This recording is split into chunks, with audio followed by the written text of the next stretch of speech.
Hello everyone, आपण पाहत आहोत बाळांनो मेट्रोलॉजी अँड मेजरमेंट म्हणजे MAM हा सब्जेक्ट. या सब्जेक्टसाठी आता सध्याची 70 मार्क्सची फायनल एक्झामिनेशन चालू आहे. तर ते MAM साठी आपण युनिट वाईज रिव्हिजन आजपासून स्टार्ट करत आहोत. तर युनिट वाईज रिव्हिजन करताना आपण युनिट नंबर 1 जो आहे त्याचे VIMP टॉपिक्स आज आपण डिस्कस करणार आहोत, रिवाइज करणार आहोत फॉर 70 मार्क्स फायनल एक्झाम. ठीक आहे, ओके. Metrology and measurement. आता यामध्ये आपला जो युनिट नंबर 1 आहे, बाय मिस्टेक युनिट 5 झाले, तर आपला जो युनिट नंबर 1 आहे तो आहे overview of metrology and linear measurement. Metrology म्हणजे काय त्याचा ओव्हरव्ह्यू आपल्याला पाहायचा आहे आणि लिनियर मेजरमेंट म्हणजे काय त्याचे कन्सेप्ट आपल्याला पाहायचे आहेत या युनिटमध्ये.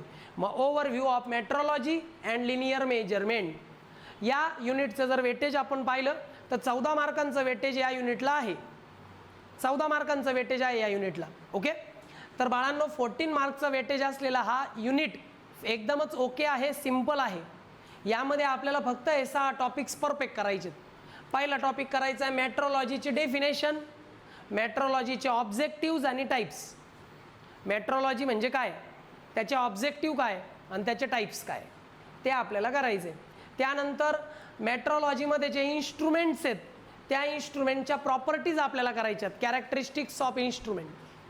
नंतर आपल्याला पाहायचे काही स्टँडर्ड्स, स्टँडर्डची डेफिनेशन, त्याच्या कॅरेक्टरिस्टिक्स आपल्याला पाहायच्यात. त्यानंतर linear measuring instrument, linear measuring instrument कोणते ते आपल्याला पाहायचे. त्यानंतर आपल्याला पाहायचे टाइप्स ऑफ एरर, एरर म्हणजे काय, एररचे वेगवेगळे टाइप्स कोणते, एरर येण्याचे सोर्सेस कोणते ते आपल्याला पाहायचे. त्यानंतर इन्स्ट्रुमेंट सिलेक्ट करताना कोणकोणता क्रायटेरिया वापरला पाहिजे, इन्स्ट्रुमेंट सिलेक्शनचा क्रायटेरिया काय, इन्स्ट्रुमेंट वापरताना कुठले प्रिकॉशन घेतले पाहिजे, हे असे सगळे 6 टॉपिक्स आपल्याला परफेक्ट करायचेत, रिवाइज करायचेत. यातूनच एक्झामला येणार, यात काही शंका नाही. ठीक आहे, 14 मार्कांचं हे वेटेज आहे. सांगितल्याप्रमाणे बाळांनो या बारकोडला स्कॅन करून तुम्ही व्हॉट्सअप ग्रुपला जॉईन व्हा, म्हणजे पुढील सगळी इन्फॉर्मेशन या ग्रुपवर तुम्हाला मिळेल. ठीक आहे, फार जास्त सांगायला नको. 3rd इयरला जाता, 3rd इयरसाठी असलेला हा ग्रुप आहे, म्हणजे नेक्स्ट सेमिस्टरचे क्लास, फी स्ट्रक्चर सगळं काही इथे तुम्हाला कळून जाईल. ओके, आता बाळांनो सगळ्यात पहिले पाहूया what is mean by metrology. Metrology is the science of measurement. Metrology म्हणजे दुसरं तिसरं काही नाही तर मेजरमेंटचं विज्ञान, मोजमाप करण्याचं विज्ञान, म्हणजेच मेजरमेंट ऑफ सायन्स.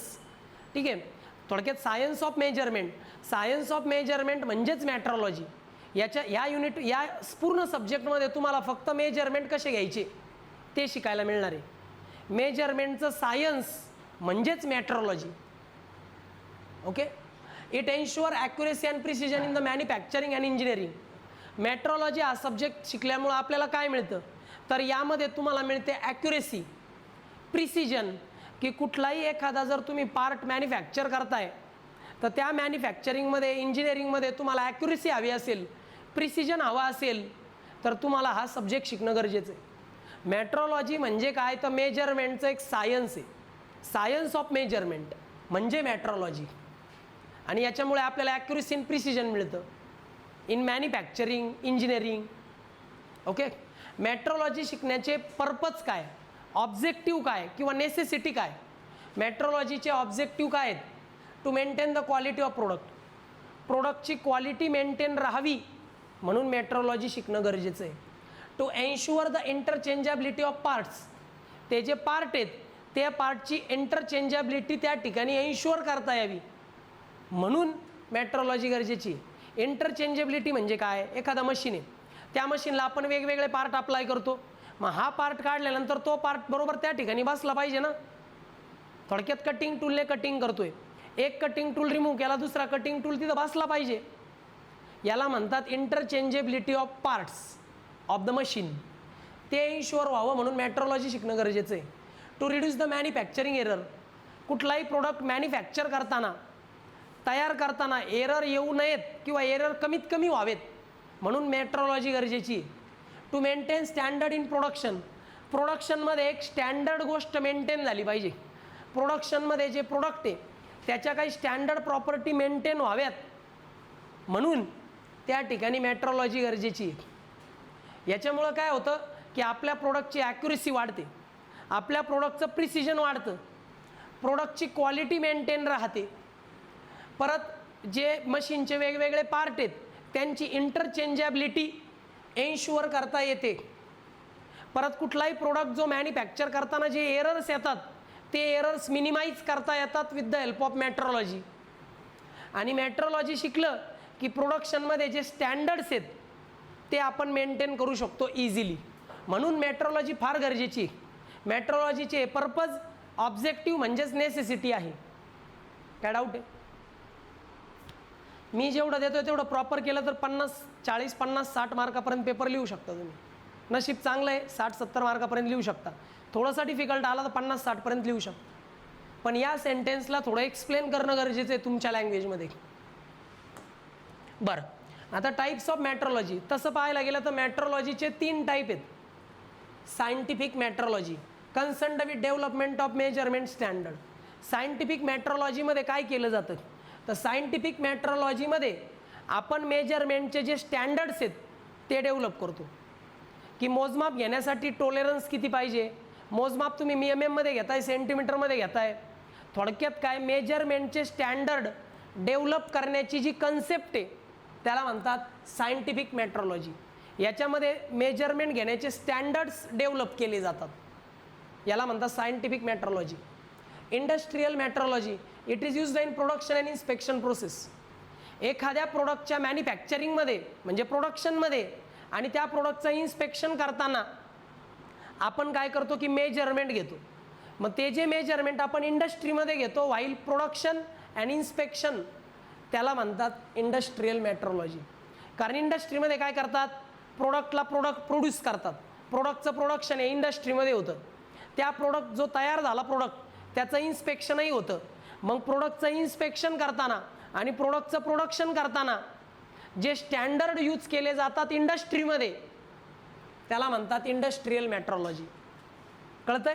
प्रोडक्टचं प्रोडक्शन करताना आणि प्रोडक्टचं इन्स्पेक्शन करताना जे स्टँडर्ड्स यूज केले जातात इंडस्ट्रीमध्ये त्याला म्हणतात industrial metrology. Legal metrology deals with the measurement related to the laws and trade.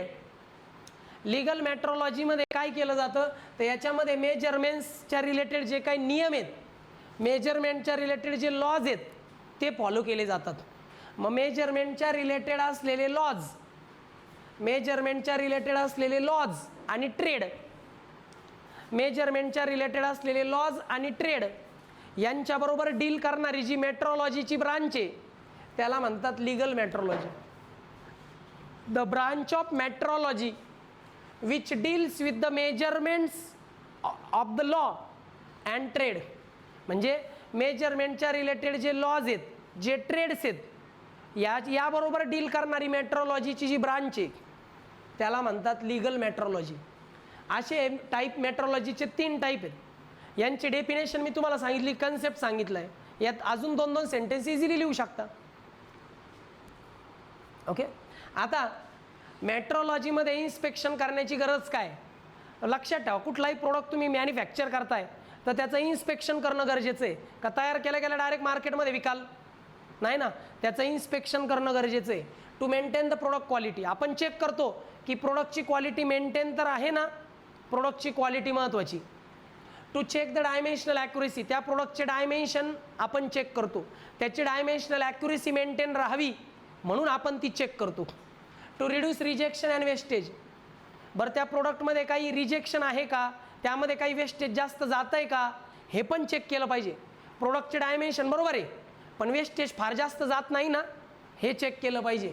Rejection कुठं आहे का, रिजेक्टेड प्रोडक्ट जास्त तर नाही आहेत ना, म्हणजे मटेरियल वाया जातं ना. मग म्हणून रिजेक्शन वेस्टेज हे कमीत कमी व्हावं म्हणून इन्स्पेक्शन केलं पाहिजे. कस्टमर सॅटिस्फॅक्शन इन्श्युअर करता यावं, कस्टमर सॅटिस्फाय झाला पाहिजे हे इन्श्युअर करता यावं म्हणून इन्स्पेक्शन करणं गरजेचं आहे.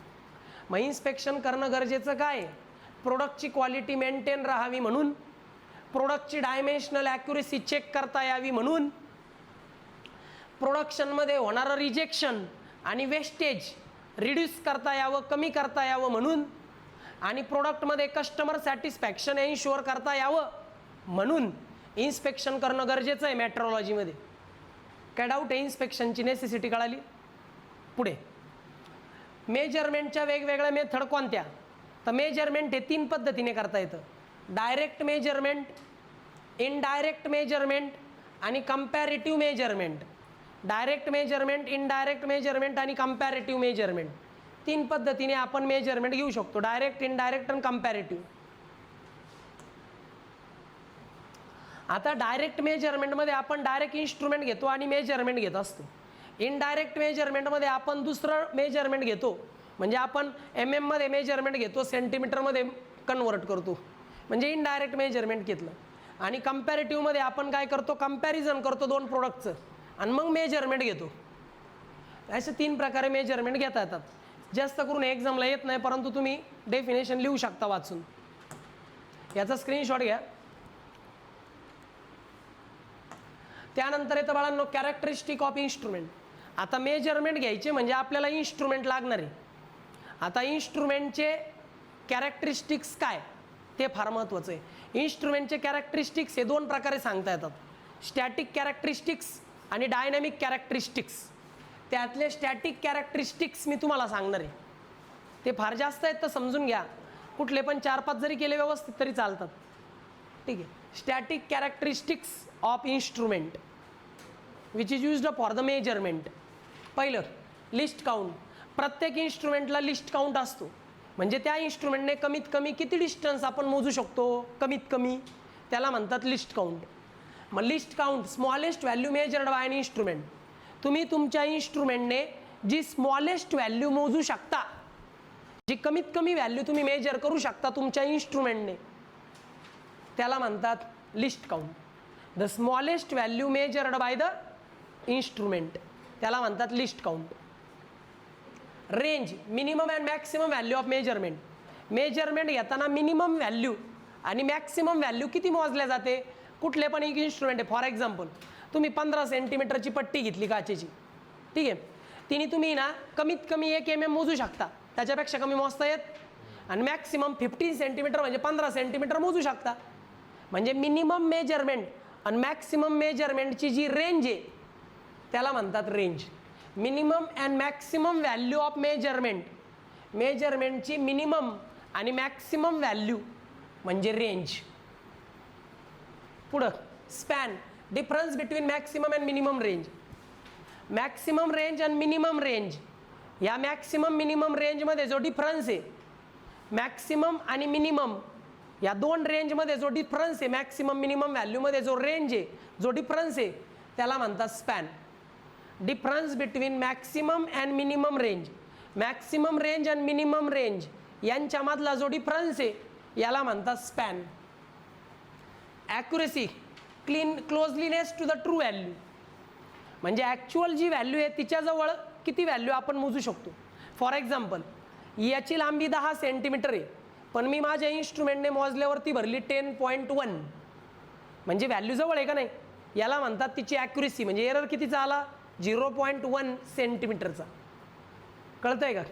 म्हणजे थोडक्यात काय, ट्रू व्हॅल्यूच्या किती जवळ आपली व्हॅल्यू मोजली जाते. ॲक्च्युअल जी काही व्हॅल्यू आहे, जी काही ट्रू व्हॅल्यू आहे, तिच्याजवळ आपण जितकी व्हॅल्यू मोजतो त्याला म्हणतात तिची ॲक्युरेसी. जितका अंतर लांब तितकी ॲक्युरेसी कमी. म्हणजे 10 सेंटीमीटर आहे, तुम्ही मोजलं 15 सेंटीमीटर, म्हणजे फार जास्त लांब झाला, ॲक्युरेसी काय झाली? कमी. Closeliness to the true value means accuracy. Precision, ability to give repeated reading.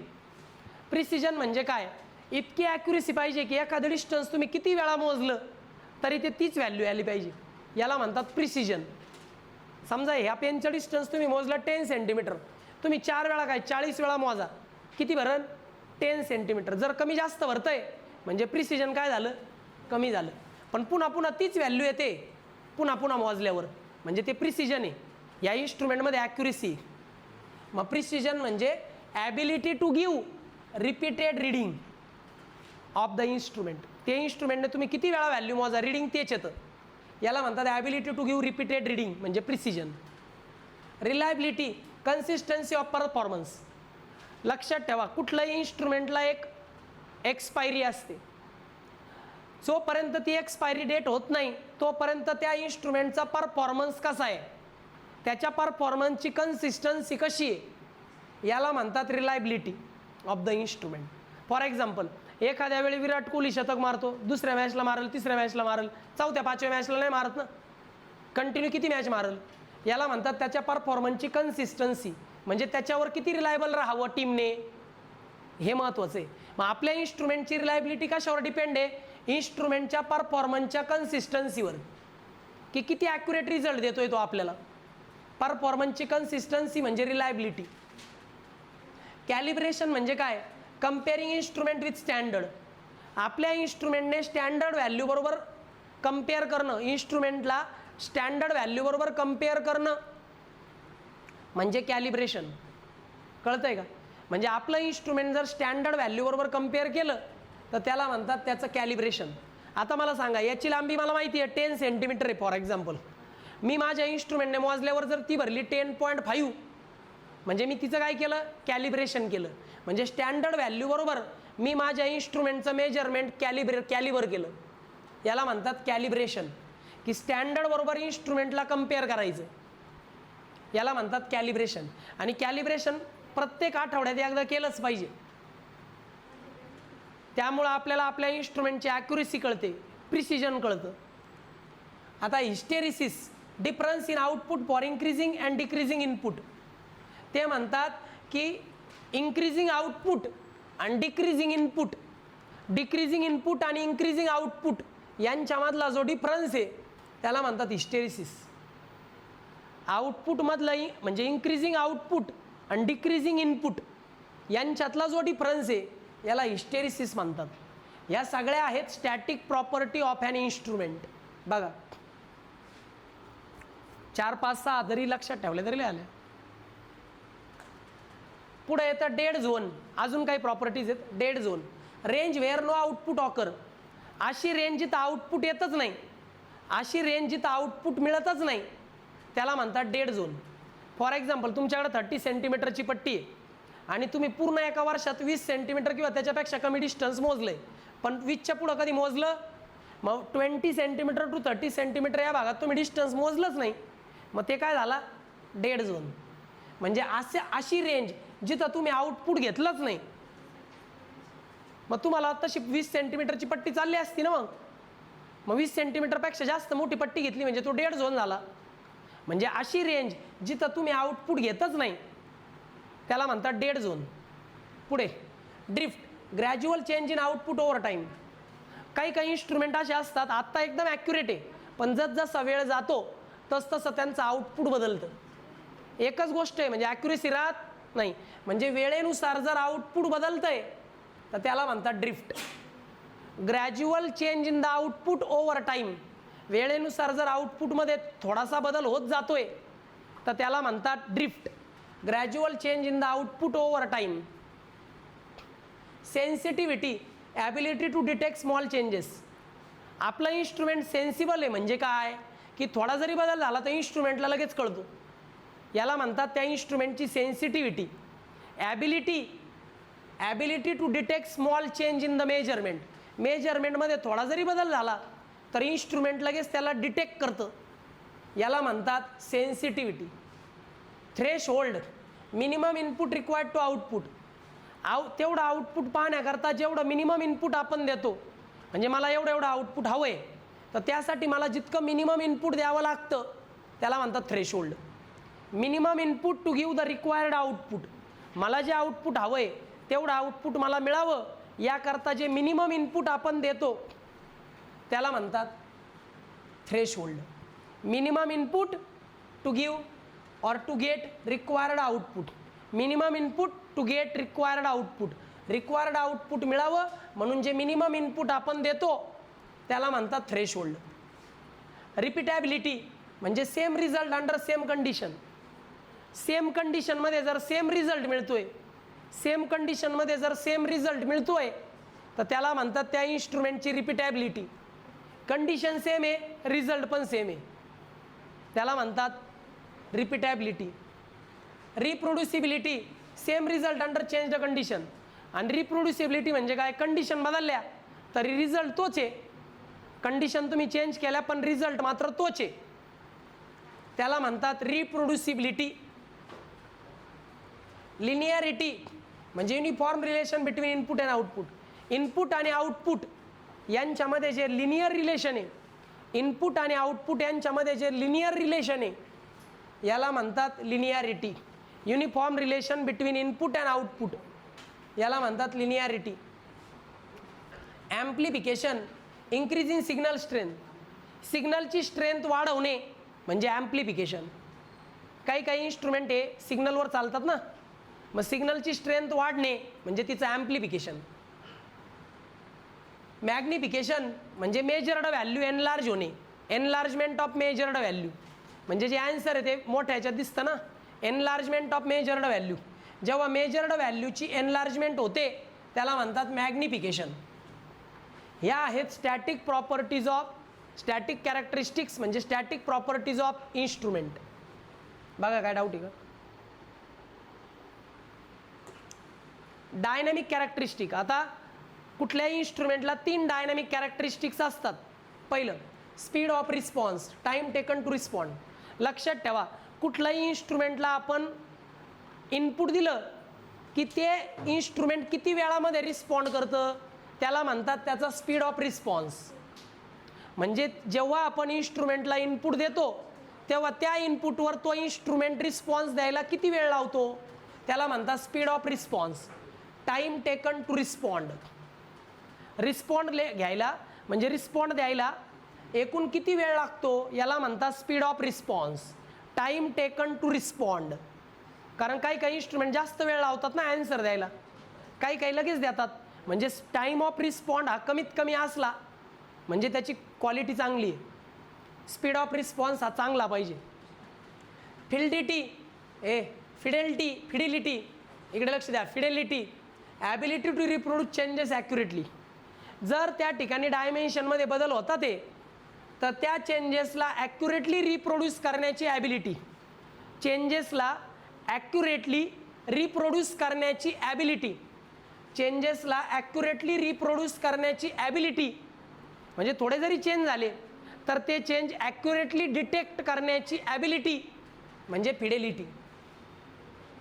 Overshoot, output exceeding final value temporary. कधी कधी ना फायनल व्हॅल्यू आउटपुटच्या पुढं जाती. म्हणजे हा फायनल व्हॅल्यू 10 सेंटीमीटर आहे पण ती व्हॅल्यू कायम 10 सेंटीमीटरच्या पुढेच येते, याला म्हणतात output exceeding final value. Final व्हॅल्यूला कधी कधी आउटपुट एक्सिड करतं थोड्या वेळा करता, याला म्हणतात ओव्हरशूट. समजा तुम्ही व्होल्टेज मोजताय व्होल्टमीटरवर, व्होल्टेजची व्हॅल्यू 5 व्होल्ट आहे पण थोड्या वेळ व्हॅल्यू किती दिसते 5.1 व्होल्ट, पण परत थोड्या वेळाने किती दिसते 5 व्होल्ट. थोडक्यात काय की थोड्या वेळा करता आउटपुट एक्सिड होतं, वाढतं थोड्या वेळा करता, याला म्हणतात ओव्हरशूट. या 3 आहे डायनॅमिक कॅरेक्टरिस्टिक ऑफ इन्स्ट्रुमेंट. काय डाऊट? आता स्टँडर्ड 3 प्रकारचे असतात. तुम्ही पाहू शकता हे जे स्टँडर्ड आहे ते 3 प्रकारचे असतात. पहिलं येतं line standard. Length is measured between the 2 engraved lines. 2 engraved lines असतात त्याच्यामध्ये जर आपण लेंथ मोजली तर त्याला म्हणतात लाईन स्टँडर्ड. जसं स्टील रूल, तुम्ही स्टीलची पट्टी पाहिली आहे, 10 सेंटीमीटरसाठी 2 कडेने लाईन्स असतात, 5 सेंटीमीटरला 2 सेंटीमीटरला असतात.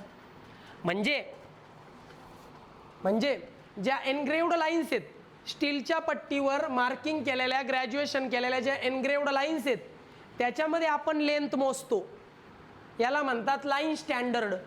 याचा एक्झाम्पल आहे स्टील रूल.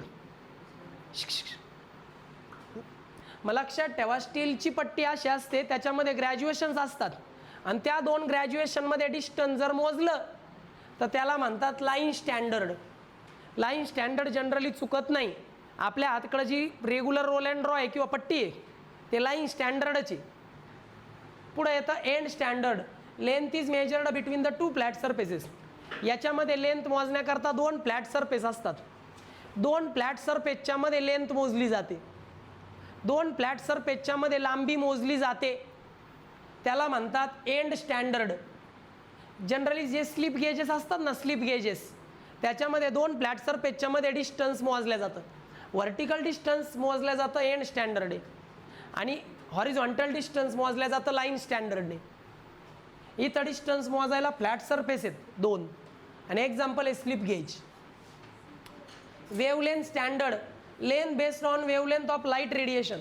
याच्यामध्ये लेंथ मोजण्याकरता वेवलेंथ असते. जी काही तुमची रेडिएशन आहे त्या रेडिएशनमध्ये जी लाईट आहे त्या लाईटच्या वेवलेंथच्या मदतीने तुम्ही डिस्टन्स मोजता. म्हणजे वेवलेंथच्या मदतीने तुम्ही डिस्टन्स मोजताय, याला म्हणतात वेवलेंथ स्टँडर्ड. याच्यामध्ये खूप जास्त ॲक्युरेसी असते बरं का. इथं डिस्टन्स मोजायला लेझर असतं आणि याच्यात खूप जास्त ॲक्युरेसी असते. वेवलेंथच्या मदतीने डिस्टन्स मोजल्या जातं, याला म्हणतात वेवलेंथ स्टँडर्ड. हे एंड स्टँडर्ड, लाईन स्टँडर्ड, हे स्टँडर्डचे 3 टाईप आहेत. येतं बरं का एक्झामला. मग येतं लिनियर मेजरिंग इन्स्ट्रुमेंट. आता हे सगळे इन्स्ट्रुमेंट तुम्ही ऑलरेडी पाहिलेले आहेत बाळांनो. इकडे बघा, वर्नियर कॅलिपर. वर्नियर कॅलिपरने काय मोजता? It is used to measure external internal dimension. कुठल्याही ऑब्जेक्टचे इंटरनल डायमेन्शन, एक्सटर्नल डायमेन्शन मोजायचे असतील तर आपण वर्नियर कॅलिपर वापरतो. And depth accurately using vernier scale principal.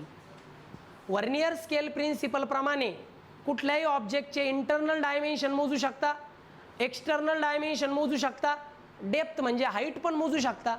मग internal dimension, external dimension, depth of any object can be measured by using vernier caliper. Vernier कॅलिपरने तुम्ही एक्सटर्नल डायमेन्शन, इंटरनल डायमेन्शन आणि डेप्थसुद्धा मोजू शकता. हे वर्नियर कॅलिपर हे सगळ्यांनी पाहिलं, कळालं?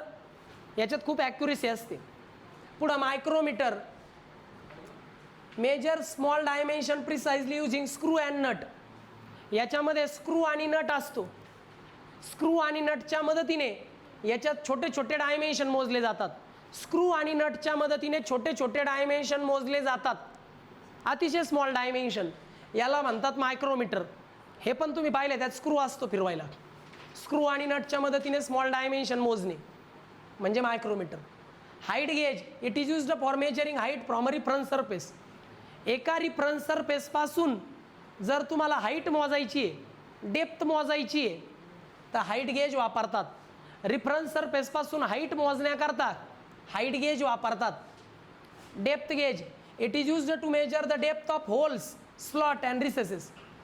जर आपल्याला एखाद्या ठिकाणी होल आहे, एखाद्या ठिकाणी स्लॉट आहे, त्यांची डेप्थ जर आपल्याला मोजायची आहे तर डेप्थ गेज वापरतात.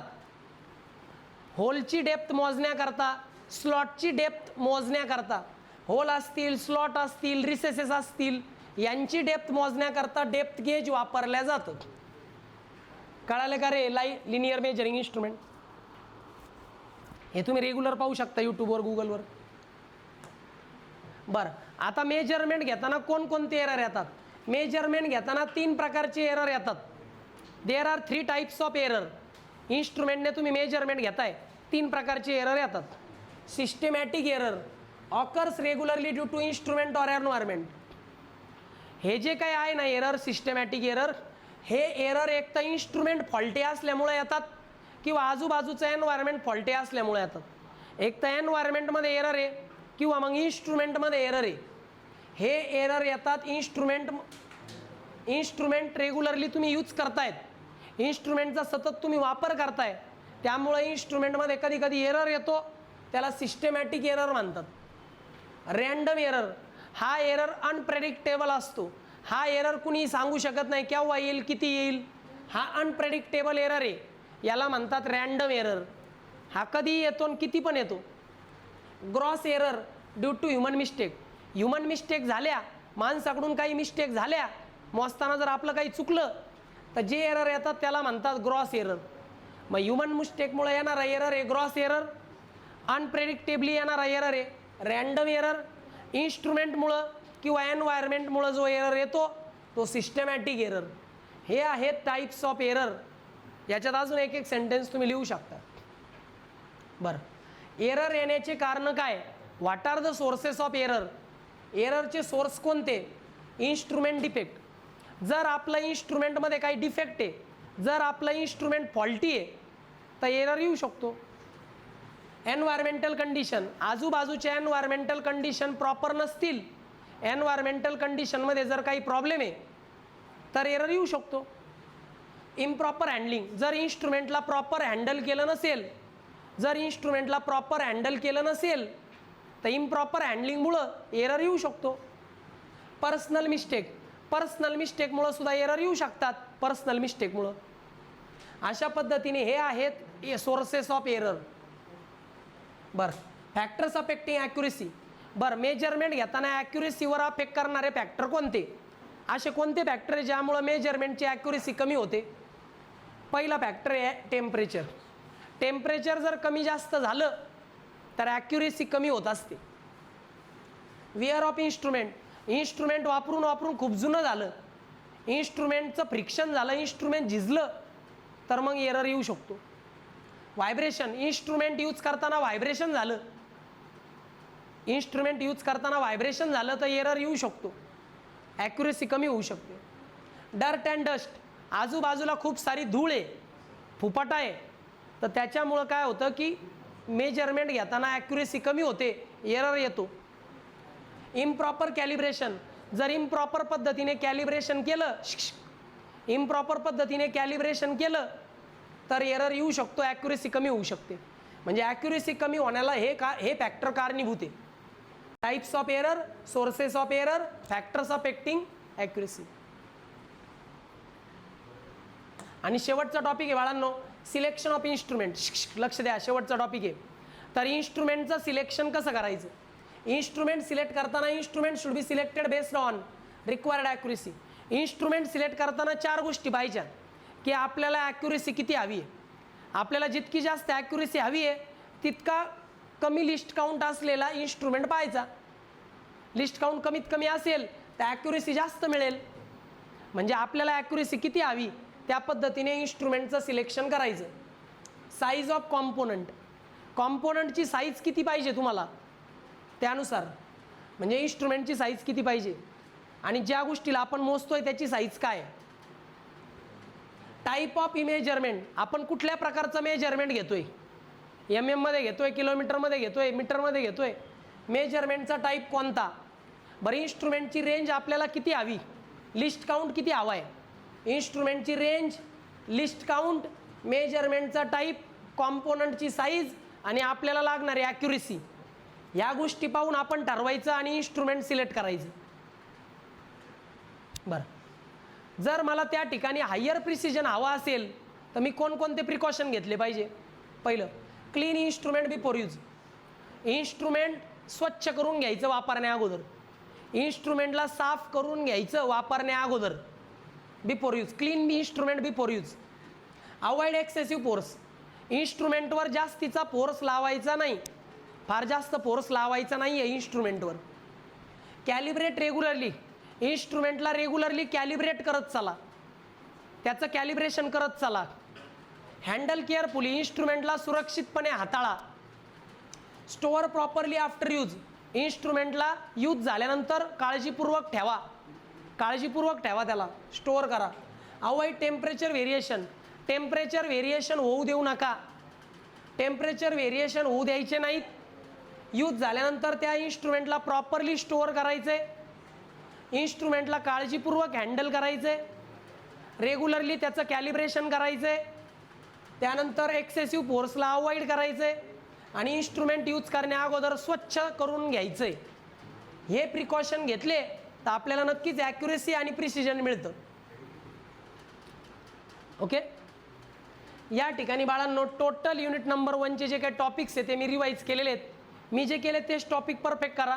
मी जेवढं लिहिलं तेवढं लिहिलं तरी पुरेसं आहे, पण एक एक दोन दोन सेंटेन्स वाढवले तर त्या ठिकाणी तुमचा जास्त फायदा होईल, हे लक्षात ठेवा.